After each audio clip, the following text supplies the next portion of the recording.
This cactus, known as Rhipsalis cereuscula, also called mistletoe cactus or coral cactus, is definitely not like a lot of its family.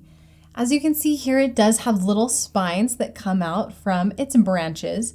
However, they're quite soft, and so even though you might rub your fingers along them, you're not going to end up with spines in your fingers. Also, unlike some other cactus in its family, it does not like to be in full sun. So this succulent loves to be in filtered light or shade. It can endure pretty dark shade and even be grown indoors successfully. You'll want to make sure that it is getting plenty of airflow and that it's planted in a well-draining soil, but it's one that will do well in humidity as well. Unlike, again, a lot of its other cactus family members, this one prefers a little bit more water than normal. So you'll want to follow the soak and dry method for watering, meaning you soak the soil completely and let it dry out completely before you water again. And you might notice that it needs a little bit more water and maybe to be watered a bit more frequently than your soil is drying out. And if you happen to live in a humid climate, again, this is a great option. You won't need to water it as frequently, but it will do quite well by absorbing the water in the air. This succulent also grows most actively during the spring and summer, so it likes the warm temperatures. It's almost tropical in that way.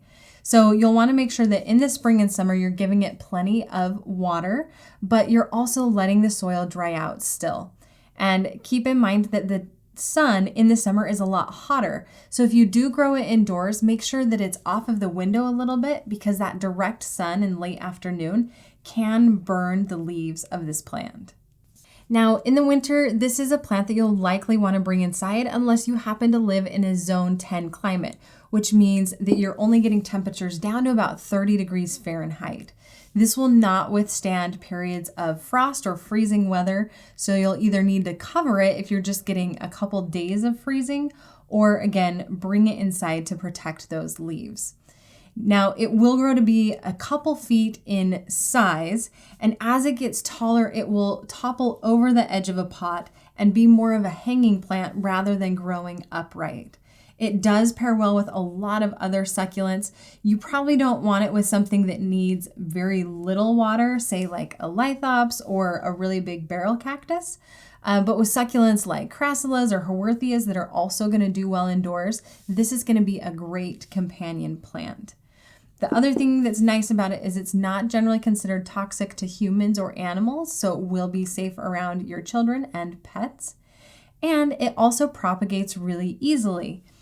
One of the ways you can do that is simply by dividing the plant, just splitting it down the middle, putting half in one pot and half in another, and each will continue to grow. You can also, as it gets larger, you can take cuttings, and with those cuttings, just let them dry out for a day or two, plant them in dry soil, and make sure you're giving them plenty of water for the first couple weeks to help encourage roots to grow. This is a fun little cactus to grow, and if you're wanting to do sort of an under the sea type look with your arrangement, it definitely looks like coral, which is likely where it gets its nickname. I would love to know what you're doing with this succulent, if it's one you've been growing, and how it's doing for you. Feel free to leave a comment below and share.